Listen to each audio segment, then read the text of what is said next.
उत्तर प्रदेश में मैं कहूँगा दबंग नेताओं के रूप में, या मैं कहूँगा समाज के हक हकूक़ के लिए लड़ने के रूप में जिनकी पहचान है, डॉक्टर रवि प्रकाश हमारे साथ हैं। आज एससी आयोग के चेयरमैन विजय सापला जी का स्वागत जो है वो रखा गया, तो उसमें आए थे, तो हमने सोचा कि बात की जाए। और बात का विषय है कि दलितों पर जो लगातार एट्रोसिटी हो रही है देश भर में, मुल्क भर में, कभी मुँह छपने के नाम पर हत्या, कभी घोड़ी पर चढ़ने के नाम पर हत्या, कभी कुएं से पानी खींचने के नाम पर हत्या, कभी अभी हाल ही में आपने देखा मुजफ्फरनगर में कल जो घटना घटी है कि किस प्रकार से मुनादी की गई जैसे रजवाड़ों के समय पर होती थी। तो लोकतंत्र का जो मजाक बन रहा है उस पर डॉक्टर रवि प्रकाश की क्या राय है? डॉक्टर साहब, क्या राय है वर्तमान परिवेश में जिस प्रकार से दलितों का, पिछड़ों का शोषण हो रहा है? देखिए, सबसे पहले तो हमें ह्यूमन नेचर को समझना होगा। इस बात के लिए ये मानव व्यवहार है कि हमेशा व्यक्ति अपने से कमज़ोर लोगों को दबाने का प्रयास करता है। इस बात से कोई मनाही नहीं है। और सच्चाई है कि सामाजिक व्यवस्था ऐसी है देश की कि इसमें जाति कटु सच्चाई है। जाति के नाम पर उत्पीड़न हुआ था, होता है। बात यह है कि समाज में जहाँ जिस मोहल्ले में, जिस गाँव में एक जाति के लोग भी रहते हैं, केवल एक जाति के लोग रहते हैं, किसी भी जाति के, उनके भी दंगे झगड़े आपस में होते ही हैं। वहाँ भी दबंग आदमी अपने से कमज़ोर आदमी को दबाने का प्रयास करता ही है। ये तो सच्चाई है। जाति की सच्चाई भी पक्की है। जातीय द्वेष के कारण जो इस तरह की घटनाएं हैं, एक तरफ तो बात आती है कि दो पहलू हैं। एक तरफ तो घटना होना और दूसरे उसके तुरंत बाद सरकार का क्या रिएक्शन इसके प्रति होता है। तो वर्तमान में यदि आप देखें तो उत्तर प्रदेश की अगर विशेष तौर पर बात करें, यूपी की बात आपने भी की है, तो उत्तर प्रदेश में इस समय कानून का राज है। पुलिस का डर लोगों में है। और जहाँ जहाँ पुलिस के कानून को ललकारने की कोशिश कोई भी बददिमागी आदमी करेगा तो तय है कि योगी जी के राज में पुलिस उसको जवाब देगी। और पुलिस ने जवाब दिए हैं। एक बात और समझ लीजिएगा, जब भी पुलिस का डर लोगों में रहेगा, कानून का डर रहेगा, कानून का राज रहेगा, जब भी कानून का राज होगा तो जो डेप्राइव्ड कौम है, जो वंचित समाज है, उसे उसका लाभ मिलेगा। उसे परोक्ष मिले या अपरोक्ष मिले, क्योंकि कानून को तोड़ने का जो काम करते हैं वो दबंग लोग, गुंडे लोग, बदमाश लोग ही करते हैं। और जैसे जैसे और उत्पीड़न होता है कमज़ोर का, और जब कानून का राज रहेगा तो कमज़ोर लोगों को सबके अधिकारों का संरक्षण होगा। आपने कहा कि कानून का राज है, लेकिन एक 13 साल की बच्ची के साथ में रेप होता है, वो थाने में जाती है, शिकायत दर्ज कराती है, और थाने का जो इंचार्ज है, थाना इंचार्ज, SHO जिसको हम अपनी भाषा में कहते हैं, वो रेप करता है और पुलिस वाले रेप करते हैं। कहाँ जाए आदमी? जब पुलिस इस तरीके का काम करिए, और आप कह रहे हैं कि उत्तर प्रदेश के अंदर योगी राज में कानून का राज है। कहाँ कानून का राज है? विदिन सेकंड पता चलने के तुरंत बाद उस इंस्पेक्टर का क्या हाल हुआ है सब आपकी जानकारी में है। निलंबित भी हुआ, चार्जशीट भी हुई, और बर्खास्तगी के बिल्कुल पायदान पर है। अब बर्खास्तगी तुरंत क्यों नहीं होनी चाहिए? क्योंकि बाबा साहब कॉन्स्टिट्यूशन लिख करके गए हैं, नोटिस भी जारी होगा। क्योंकि अगर तुरंत बर्खास्त करेंगे तो कल कोई ना कोई कोर्ट उसे रिलीफ दे देगा। इसीलिए ज़रूरी है कि पूरी प्रॉपर जो सिस्टम है उसे अपनाते हुए बर्खास्त किया जाए। और लिख लीजिएगा मेरी बात, आप रिकॉर्ड करके रखिएगा, वो इंस्पेक्टर बर्खास्त होगा। और लेकिन होता क्या है, अगर इस तरह के लोग जब बर्खास्त होते हैं तो हमारे ही समाज के लोग, कुछ लोग उसे फिर सामने रख देते हैं, जी भाई वो शेड्यूल कास्ट था इसलिए कर दिया गया। जबकि पिछले दिनों में पूरे देश में जितने IAS जेल गए हैं भ्रष्टाचार में, उसमें मुझे बताइए सभी वर्गों के तो हैं, और सबसे ज़्यादा ऐसे वर्ग के जो धनाढ़ वर्ग है वो जेल भेजे गए हैं। आपने कहा कि मतलब कानून अपना न्याय करे, लेकिन अगर हम इससे पूर्व की सरकार की बात करें, योगी जी के पहले शासनकाल की बात करें, अगर हम हाथरस कांड की बात करें, मुख्यमंत्री जी ठाकुर, अब बलात्कार करने वाले ठाकुर, SP ठाकुर, CO ठाकुर, और जिन्होंने अपराध किया वो ठाकुर, रात के अंधेरे में पेट्रोल छिड़क करके लड़की को जला दिया गया। आपको नहीं दिख नहीं रहा कि मतलब किस प्रकार से शोषण हो रहा है समाज का, और हम तमाम लोग जितने जो एक्टिविस्ट हैं वो उस पर सही तरीके से उसको चिन्हित नहीं कर पा रहे हैं? देखिए, सीधी बात यह है कि मैं फिर बता रहा हूँ, दो चीज़ें हैं। घटना होना, भाई भाई में भी झगड़ा होता है, एक गांव में, एक मोहल्ले में झगड़ा होता है।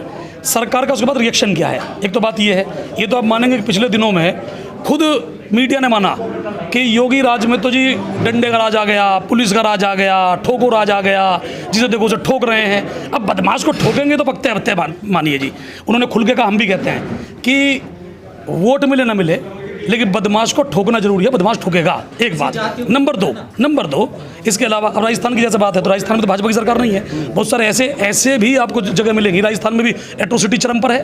बहुत सारे स्टेट आपको मिलेंगे जहाँ बीजेपी की सरकार भी नहीं है। ये समाज की एक मतलब ये समझिए कि ये सामाजिक द्वेष जो है ना, जातीय द्वेष, ये सामाजिक बुराई है, ये पार्टी की बुराई नहीं है, ये राजनीतिक बुराई, ये पार्टी की नहीं है। बीजेपी की सरकार है। गुना के अंदर दलित अर्थी को नहीं जलाने दिया गया सार्वजनिक स्थान पर, वहाँ दलितों के साथ भी अत्याचार हो रहा है। उसके बाद आप देखिए, मैं फिर बता रहा हूँ ना, ये जो अत्याचार की बात, कोई आज की बात आप करेंगे भी जातिवाद करोगे तो अब बताता हूँ आपको कि मैं अगर अत्याचारों की बात आप करें सामाजिक अत्याचार की बात आप अगर सृष्टि देखें, आप ही लोग भी तो बताते हैं, आप लोगों ने, मैंने मंच पे कहा, सैकड़ों मंच शेयर किए हैं और हम खुद मानते हैं कि 4,500 साल का इतिहास है साहब। बाबा साहब का संविधान 70 वर्ष से लागू है, 70 वर्ष में बहुत कुछ बदला है। अब लोगों की मानसिकता 4,500 वर्ष से जो दलितों को दबाने की रही है, उनको उत्पीड़न करने की रही है, 70 वर्ष में एकदम तो खत्म नहीं होगी। हाँ, परिवर्तन आ रहा है। हाँ, जहाँ जहाँ नहीं आया है, मेरी खुद भी सरकार से मांग रहती है और मैं खुद सरकार में, मैं संगठन में सरकार में रहते हुए खूब आवाज़ उठाता भी हूँ। चाहे आप किसी भी स्तर की बात आप करें, खुद आप लोग भी देखते भी होंगे कि मैं भी और मेरे जैसे दर्जनों सैकड़ों अनुसूचित वर्ग के कार्यकर्ता हैं और जो अनुसूचित वर्ग के संबंध रखते वो भी नहीं रखते। गुजरात से आते हैं मोदी जी, वहाँ पे मुँह सकने की आज़ादी नहीं है दलितों को, घोड़ी पर नहीं चढ़ सकते। ऐसा नहीं है। देखिए, मैं फिर आपको बता रहा हूँ, कांड सुना होगा। 4,500 वर्ष से लगातार जातीय द्वेष के कारण दलितों के उत्पीड़न का ये इतिहास है। 4,500 वर्ष की मैं फिर कह रहा हूँ, आदतें एकदम खत्म नहीं होंगी, हुई भी नहीं है। बल्कि मैं ये मानता हूँ कि जैसे जैसे दलित एम्पावर्ड हुआ है, सशक्तिकरण बढ़ा है, तो कुछ लोगों में इसे लेकर के और अधिक द्वेष बढ़ा है कि भाई जो लोग हमारी गुलामी करते थे वो हम राज कैसे कर लेंगे, जो हमारे सामने खाट चारपाई पे बैठ नहीं सकते थे वो ऊंची कुर्सी पर आ कैसे गए। निश्चित तौर पर ऐसा होगा। अब उसके लिए हमें संयम से भी काम लेना है, उसके लिए हमें संवैधानिक दायरे में रहते हुए, संसदीय दायरे में रहते हुए विरोध भी करना है। हमें दोनों चीज़ें अपनानी होंगी।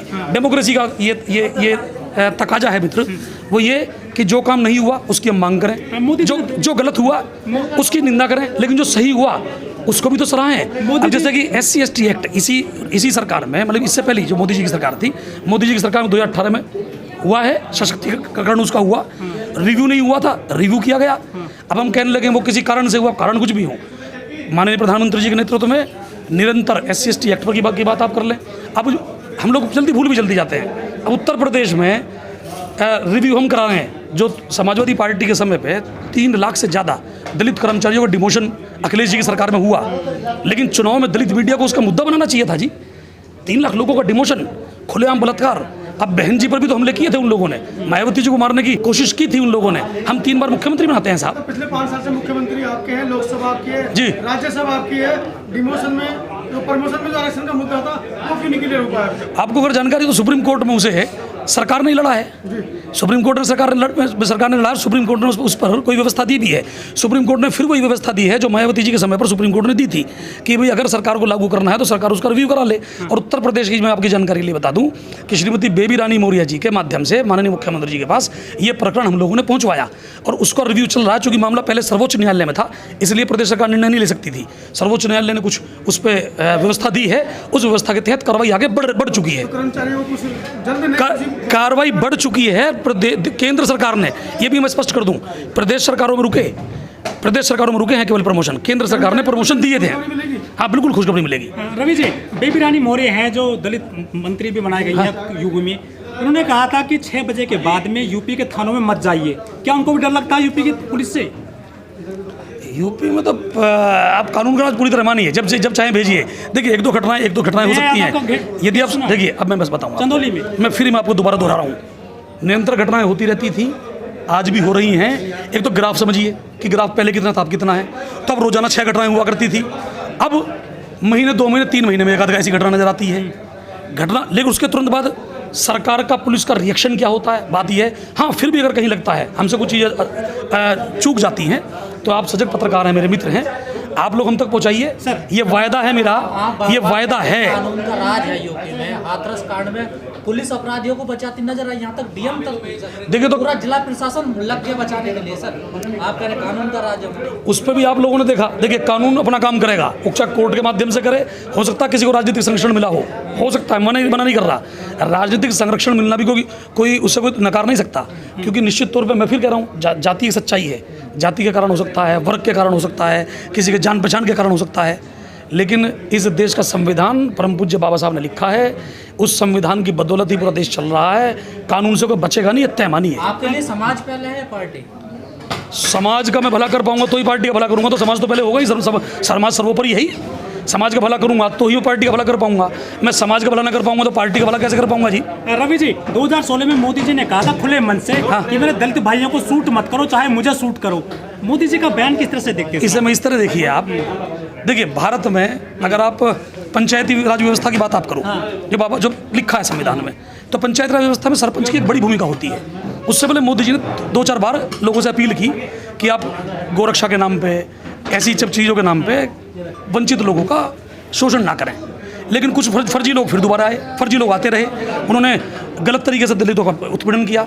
जब आदमी ज़्यादा दुखी हो जाता है ना, सरपंच हो वो दुखी हो जाता है, जैसे घर का पिता कहने लगता है कि बस अब कमज़ोर को मत छेड़, तेरी दिल की आग शांत नहीं होती तो ले मुझे मार, अगर तो दिल की आग शांत करनी है। मोदी जी के भाषण को उस तरह लीजिए, उन्होंने सरपंच की तरह से उस भूमिका को निभाया और मोदी जी ने तब ये कहा कि तुम्हारे अगर दिल में ज़्यादा आग है तो उस वंचित की तरफ क्यों जा रहे हो, मुझे मारो ना, तुम हिम्मत है तो मुझे मारो।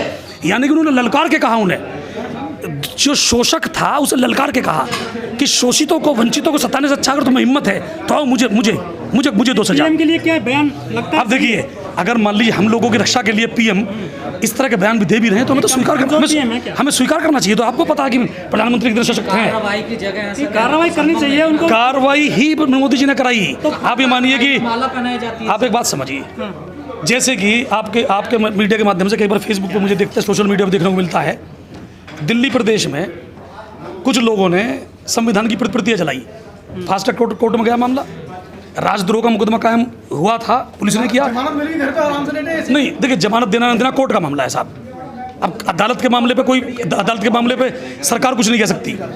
कोर्ट का मामला है, जमानत देना ना देना, जमानत देना ना देना कोर्ट का मामला है। पुलिस ने राजद्रोह का मुकदमा कायम किया, उसके बाद उन पर चार्ज भी फ्रेम हुए, सजा भी इसी हमारे इसीलिए मिल पाई ना क्योंकि जज वहाँ पर स्वर्ण थे।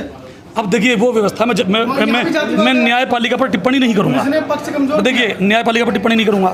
पुलिस ने मुकदमा राजद्रोह में किया, जो धाराएं लगानी थी लगाई। अब जमानत देना ना देना ये तो देखो, ये तो जज का मामला है। अब अगर आप ये समझें तो मायावती जी की सरकार गिरा दी गई थी, असंवैधानिक तरीके से गिरी थी, उसमें 1/3 बहुमत, 1/3 लोग हटने चाहिए, उसका पढ़ा किसी कोर्ट के किसी जज पर नहीं पढ़ा गया। अब इसमें मैं टिप्पणी करूं, उसका क्या मतलब है? सर, लोग कहते हैं कि जो एससी आयोग है ना, बिना दांत का शेर है वो, इसमें कितनी सच्चाई है? अभी माननीय आयोग के अध्यक्ष जी ने आपके सामने कहा, और माननीय दुष्यंत गौतम जी हमारी पार्टी के राष्ट्रीय महामंत्री भी हैं और राज्यसभा के सांसद भी हैं, उनके सामने अपील भी उन्होंने की कि और शक्तियाँ बढ़ाई जानी चाहिए और पार्लियामेंट में इस चीज़ पर विचार किया जाना चाहिए। उन्होंने दलित सांसदों से आह्वान भी खुल के किया है, हम भी करते हैं कि सब लोग मिलकर के इस पर चर्चा करें और डिसीजन मेकिंग पावर बने आयोग, क्योंकि अभी रिकमेंडरी पावर है, रिकमेंडेशन से केवल दे सकता है आयोग। तो मेरा मानना है कि उन्होंने खुद भी कहा है कि हम ऑर्डरिंग पावर बने, तो ऑर्डरिंग पावर के लिए जो भी स्टेप्स आगे बढ़ाए जाने चाहिए।